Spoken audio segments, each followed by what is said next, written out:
So here we have our two careers, a doctor and a plumber. A doctor obviously has a much higher salary than a plumber, but do you think the plumber has to worry about money? Either way, you're going to have to get down and dirty, so let's take a closer look. Here we have the typical plumber and a doctor. The doctor, like I said, makes much more than the plumber, so he must be living the high life, right? He definitely probably lives a much more glamorous life than the plumber, but the plumber surprisingly makes much more than what one would expect. My three main points are the cost of education and training. A medical education costs much more than an education to go into plumbing, which is actually optional. It also takes about 12 years in order to become a doctor, which means you're paying for 12 years in education. Next is the time you start earning money versus spending money. A plumber starts training and gets paid on the job straight out of high school, so they're earning money much sooner than a doctor. A doctor spends a substantial amount of money straight out of high school.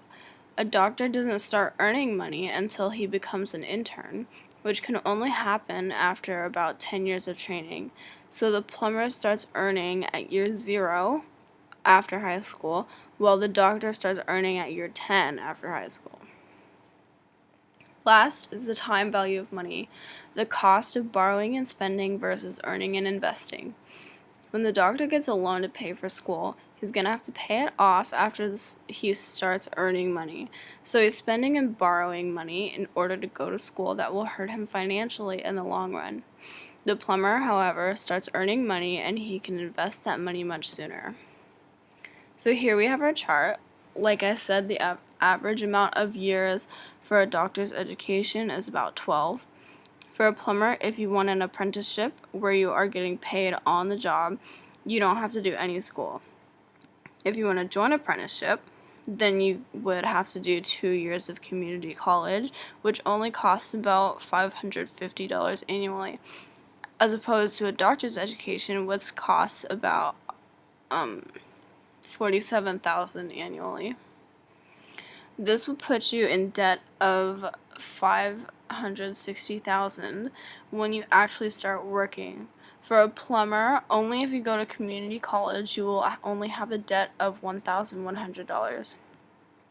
For a doctor, your pre-tax salary is around $200,000, while a plumber, on average between a licensed and unlicensed plumber, would be around $75,000. The important part of this is the year you start earning and investing. Like I said, a doctor only starts to invest at year 10 when he becomes an intern, because that's when he can finally start earning money. A plumber, on the other hand, starts working on his apprenticeship at year 0 after high school, so he starts immediately earning and can invest those earnings much sooner.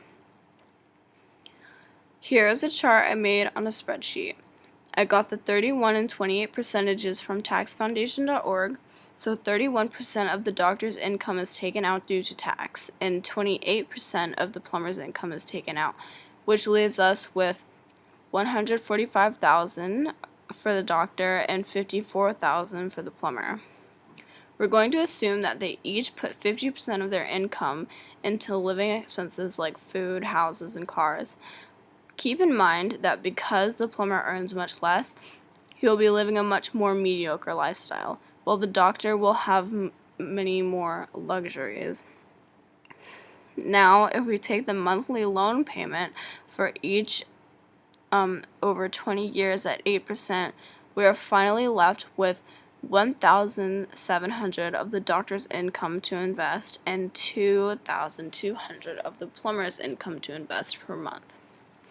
I got the 6.2 percentages from dgydj.net, which is an S&P 500 return calculator. The big difference here is that the plumber had to pay much less per month for their student loan payments. Now, if each invested in the S&P 500 over the 20-year study, we have to keep in mind that the doctor doesn't start working and earning until year 10 after high school. So over 20 years, he only has 10 years to invest. The plumber, again, starts working at year 0. So over 20 years, the plumber has 20 years to invest. The end result is a drastic difference.